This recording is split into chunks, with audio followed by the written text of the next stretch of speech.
Good morning students, मैं राजकुमार मान, व्याख्याता chemistry, MS college Azampura. Online class में आप सभी स्टूडेंट्स का स्वागत है। सबसे पहले हम केमिस्ट्री सब्जेक्ट के सिलेबस की चर्चा करेंगे जो राजस्थान यूनिवर्सिटी के द्वारा दिया गया है। सिलेबस में आपके 3 पेपर होंगे केमिस्ट्री के। पेपर फर्स्ट जिसका नाम है inorganic chemistry, paper second organic chemistry कार्बनिक रसायन, तीसरा जो पेपर है पेपर थर्ड वो है फिजिकल केमिस्ट्री भौतिक रसायन। और आज हम चर्चा करेंगे इनऑर्गेनिक केमिस्ट्री का जो सिलेबस है उसकी। इनऑर्गेनिक केमिस्ट्री का सिलेबस जो है वो 5 यूनिटों में डिवाइड होता है। ऑर्गेनिक केमिस्ट्री जो है उसका भी 5 यूनिटों में डिवाइड होता है और इसी प्रकार से फिजिकल केमिस्ट्री का सिलेबस भी 5 यूनिट्स में डिवाइड होता है। इनऑर्गेनिक केमिस्ट्री के सिलेबस में यूनिट फर्स्ट जो है उसमें आपके 3 चैप्टर प्रेजेंट है। पहला चैप्टर है आयनिक सॉलिड्स, दूसरा चैप्टर है मेटेलिक बॉन्ड और तीसरा है वीक इंटरेक्शन। यूनिट सेकंड में आपके पास 2 चैप्टर है। पहला चैप्टर है कोवेलेंट बॉन्ड सहसंयोजक बंध और जो सेकंड चैप्टर है वो है मॉलिक्यूलर ऑर्बिटल थ्योरी MOT आणविक कक्षक सिद्धांत। तीसरी यूनिट में है पहला chapter S block elements S खंड तत्वों का रसायन और जो सेकंड चैप्टर है वो है periodicity of P block elements P खंड के जो तत्व हैं उनका रसायन। चौथी यूनिट है some important compounds of P block elements, कुछ महत्वपूर्ण यौगिक P खंड तत्वों के। और सेकंड चैप्टर इसमें केमिस्ट्री ऑफ नोबल गैसेज। और आपकी लास्ट यूनिट है यूनिट 5, उसमें 2 चैप्टर है। पहला चैप्टर है न्यूक्लियर केमिस्ट्री और दूसरा चैप्टर है रेडियो केमिस्ट्री। सबसे पहले अपन जो पेपर फर्स्ट है BSc पार्ट फर्स्ट का वो स्टार्ट करेंगे इनऑर्गेनिक केमिस्ट्री और उसकी यूनिट लेके चल रहे हैं अपन यूनिट सेकंड जिसका चैप्टर है कोवेलेंट बॉन्ड यानी कि रासायनिक बंध। इसमें रासायनिक बंध बनते क्यों, तत्वों के बीच में, एटम्स के बीच में, मॉलिक्यूल्स के बीच में कैसे बनते हैं और ये मॉलिक्यूल्स एटम्स कब तक बॉन्ड बनाते हैं, इन सभी बातों की चर्चा अपन इस चैप्टर में करेंगे। सबसे पहला पॉइंट लिखेंगे अपन types of chemical bond. Chemical bonds कितने प्रकार के होते हैं? केमिकल बॉन्ड 2 टाइप के होते हैं, इंटर एटॉमिक केमिकल बॉन्ड और दूसरा होता है inter molecular chemical bond. Inter atomic जो केमिकल बॉन्ड है वो होते हैं 4 टाइप के। इंटर मॉलिक्यूलर केमिकल बॉन्ड जो है वो होते हैं 2 टाइप्स के। सबसे पहले अपन चर्चा करेंगे आयनिक बॉन्ड की, यानी केमिकल बॉन्ड जो है वो 2 टाइप्स के होते हैं, इंटर एटॉमिक और इंटर मॉलिक्यूलर। सबसे पहले चर्चा करेंगे आयनिक बॉन्ड की। आयनिक बॉन्ड किनमें बनते हैं? आयनिक बॉन्ड मेटल और नॉन मेटल के बीच में बनते हैं। एक मेटल होता है, दूसरा नॉन मेटल, यानी कि मेटल जो है वो इलेक्ट्रॉन डोनेट करता है और नॉन मेटल जो है उसको एक्सेप्ट करता है। कोवेलेंट बॉन्ड दूसरा। कोवेलेंट बॉन्ड में क्या होता है कि दोनों एटम्स जो होते हैं वो अपनी तरफ से एक इलेक्ट्रॉन का योगदान करते हैं, साझा करते हैं, यानी कि दोनों ही एटम से एक इलेक्ट्रॉन बॉन्ड पेयर बनाने में डोनेट किया जाता है, दोनों के बीच में साजित होता है वो इलेक्ट्रॉन। तीसरा है कोऑर्डिनेट बॉन्ड, उप सहसंयोजक बंध। इसमें और इसमें एक फर्क है कि कोऑर्डिनेट बॉन्ड में दोनों एटम्स में से कोई भी एक एटम दोनों इलेक्ट्रॉन अपनी तरफ से डोनेट करता है, दूसरे वाला सामने वाला उसको एक्सेप्ट करता है। एक डोनर कहलाता है, दूसरा एक्सेप्टर, यानी कि दोनों इलेक्ट्रॉन जो है बॉन्ड बनाने के लिए जरूरी होते हैं वो किसी एक एटम्स के द्वारा डोनेट किए जाते हैं। चौथा है मेटेलिक बॉन्ड, ये मेटल्स के बीच में पाया जाता है। इधर इंटरमोलिकुलर केमिकल बॉन्ड, इनमें ये 2 टाइप्स के होते हैं। पहला है वान डर वाल फोर्स या वान डर वाल केमिकल बॉन्ड, ये भी 5 टाइप के होते हैं, आगे अपन डेप्थ में इसकी चर्चा करेंगे। दूसरा है हाइड्रोजन बॉन्डिंग, ये भी 2 प्रकार का होता है, इंटरमोलिकुलर और intramolecular hydrogen bonding. Inter atomic chemical bond जो है उनकी बॉन्ड एनर्जी ज़्यादा होती है, यानी कि बॉन्ड जब बनता है तो जो एनर्जी रिलीज होती है उसका मान ज़्यादा होता है और इसका मान होता है 200 से 400 किलो जूल प्रति मोल। 200 से 400 किलो जूल प्रति मोल। यानी कि इंटर एटॉमिक जो बॉन्ड होते हैं वो होते हैं strong bond. Strong bond intermolecular जो है वो वीक बॉन्ड कहलाते हैं। वान डेर वाल्स फोर्स और हाइड्रोजन बॉन्ड दोनों ही वीक बॉन्ड होते हैं, दुर्बल बंध होते हैं, और इनकी बॉन्ड एनर्जी होती है 2 से 40 किलोजूल प्रति मोल। इनको वीक बॉन्ड कहा जाता है, यानी कि ये दोनों ही बॉन्ड जो हैं वो वीक होते हैं। सबसे पहले अपन चर्चा करेंगे आयनिक बॉन्ड की। आयनिक बॉन्ड कब बनता है और किनके बीच में बनता है? आयनिक बॉन्ड मेटल और नॉन मेटल के बीच में बॉन्ड बनता है। इसमें ये बॉन्ड तब बनता है जब दो तत्वों की विद्युत ऋणता में इलेक्ट्रोनेगेटिविटी में बहुत अधिक अंतर होता है, यानी कि दो एटम्स में एक एटम की इलेक्ट्रोनेगेटिविटी ज़्यादा और दूसरे वाले की इलेक्ट्रोनेगेटिविटी कम हो। उस कंडीशन में उनके बीच में जो बॉन्ड फॉर्मेशन होता है वो होता है आयनिक बॉन्ड, यानी कि उसमें से जो इलेक्ट्रोनेगेटिव अधिक है जो एटम वो इलेक्ट्रॉनों को अपनी ओर खींचता है कम इलेक्ट्रोनेगेटिव वाले एटम से। तो एक के ऊपर प्लस चार्ज डेवलप हो जाता है, उस दूसरे वाले के ऊपर माइनस चार्ज, कुछ इस टाइप से।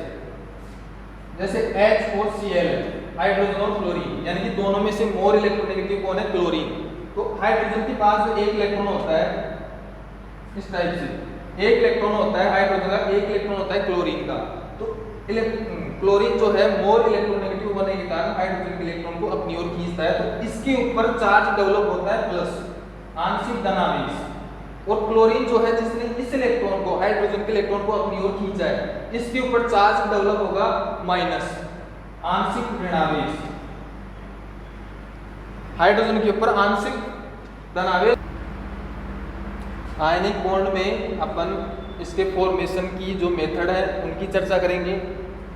Lattice energy, percent of covalent character और प्रॉपर्टीज, इन सभी चीज़ों की इस चैप्टर में अपन चर्चा करेंगे आयनिक बॉन्ड की। लैटिस एनर्जी क्या होती है कि ऋणायन और धनायन के संयोग करने से जो एनर्जी रिलीज होती है सिस्टम से, धनावेश और ऋणावेश के संयोग करने से जो एनर्जी रिलीज होती है वो कहलाती है लैटिस एनर्जी, चालक ऊर्जा।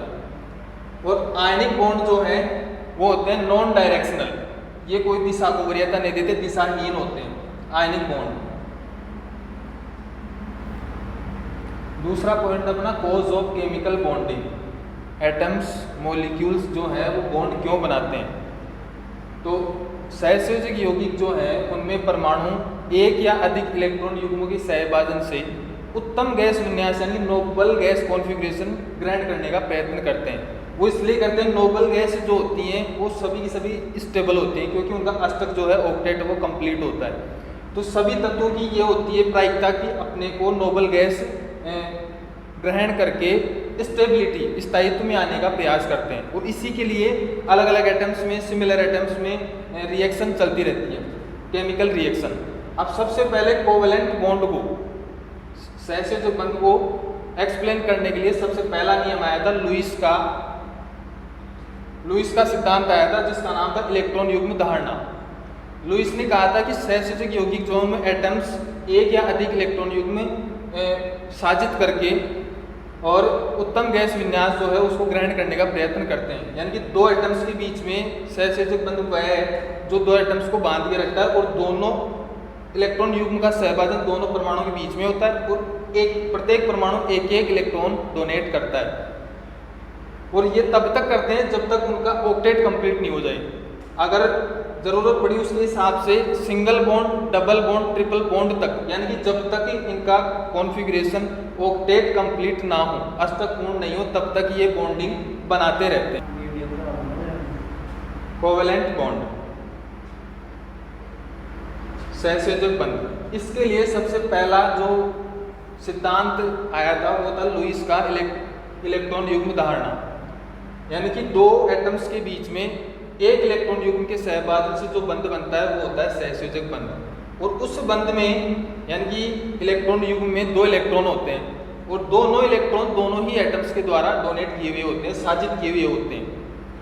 दूसरी चीज केमिकल बॉन्ड में ये होता है कि जो इलेक्ट्रॉन युग्म है उसमें जो दो इलेक्ट्रॉन है उन दोनों इलेक्ट्रॉनों पर दोनों ही परमाणु का समान अधिकार होता है। यानी किसी एक एटम के परमाणु की अपन काउंटिंग करें तो अगला जो इलेक्ट्रॉन है दूसरे एटम्स के द्वारा दिया हुआ वो भी पहले एटम्स के इलेक्ट्रॉनों में काउंट किया जाता है।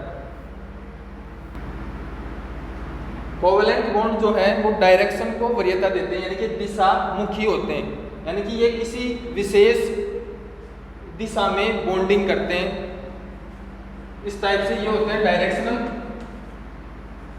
और डायरेक्शन को वरीयता देने की वजह से इन मॉलिक्यूल्स की जो है कुछ निश्चित स्ट्रक्चर होती है, ज्यामिति होती है।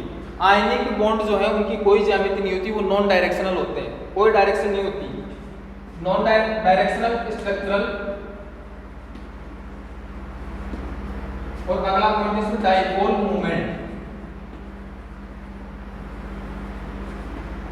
डाइपोल मूवमेंट मतलब कोई भी बॉन्ड जो है वो पूर्णतया आयनिक नहीं होता, कोई भी बॉन्ड पूर्णतया सहसंयोजक नहीं होता, कोवेलेंट नहीं होता। यानी कि आयनिक बॉन्ड में कितने % कोवेलेंट कैरेक्टर हैं उसकी अपन को काउंटिंग करने के लिए नियम था फाजान रूल, जिसके अपन आगे चर्चा करेंगे। और कोवेलेंट बॉन्ड में % of ionic character, ionic bond के कितने % लक्षण हैं उसकी काउंटिंग करने के लिए डाइपोल मूवमेंट का इस्तेमाल किया जाता है। अब अगला पॉइंट देखेंगे, इसमें कोवेलेंट कैरेक्टर की जो थ्योरी है, सिद्धांत है, वो covalent theories of covalent bond. इसकी सबसे पहले थ्योरी थी इलेक्ट्रॉन युग्म धारणा, जो लुईस के द्वारा दी गई थी, जिसका नाम है Lewis dot structure, Lewis dot structure. इसके बाद में थी वीबीटी, वैलेंस बॉन्ड थ्योरी, संयोजकता बंध सिद्धांत। संयोजकता बंध सिद्धांत के बाद में हाइब्रिडाइजेशन,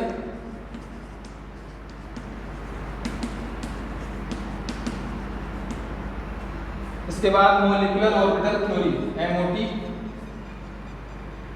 ये थ्योरीज हैं कोवेलेंट बॉन्ड की। तो बॉन्ड फॉर्मेशन जो होता है वो होता है नोबल गैस कॉन्फ़िगरेशन ग्रैंड करने के लिए, यानी कि to achieve noble gas configuration.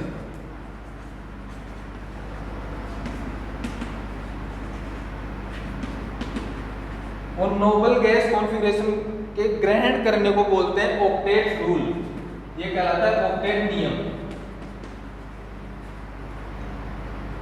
Nobel gas को इनर्ट गैस भी बोलते हैं, इनर्ट गैस। और इनर्ट गैस होती है अपने पास helium, neon, argon, krypton, xenon और रेडॉन। इनमें इनके बाह्यतम कोश में इलेक्ट्रॉनों की संख्या होती है, हीलियम को छोड़ो इसमें तो 2 इलेक्ट्रॉन होते हैं, नियॉन में 2s2 2p6, यानी कि कंप्लीट इलेक्ट्रॉन होते हैं 8, यानी कि इसका ऑक्टेट कंप्लीट है, इसीलिए ये कहलाती है नोबल गैस। इसी टाइप से ऑर्गन की बात करें तो इसमें इलेक्ट्रॉन होते हैं 3s2 3p6, यानी कि टोटल इलेक्ट्रॉन 6 2 8, यानी कि इसका भी ऑक्टेट कंप्लीट है। ये गैस, ये जो तत्व ये कहलाती है नोबल गैस।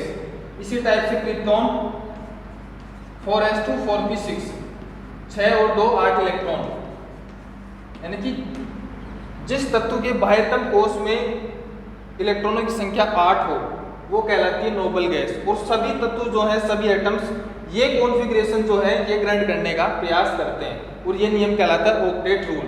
इसी टाइप से जिनॉन, रेडॉन, यानी कि इनका इलेक्ट्रॉनिक कॉन्फ़िगरेशन होता है ns2 np6।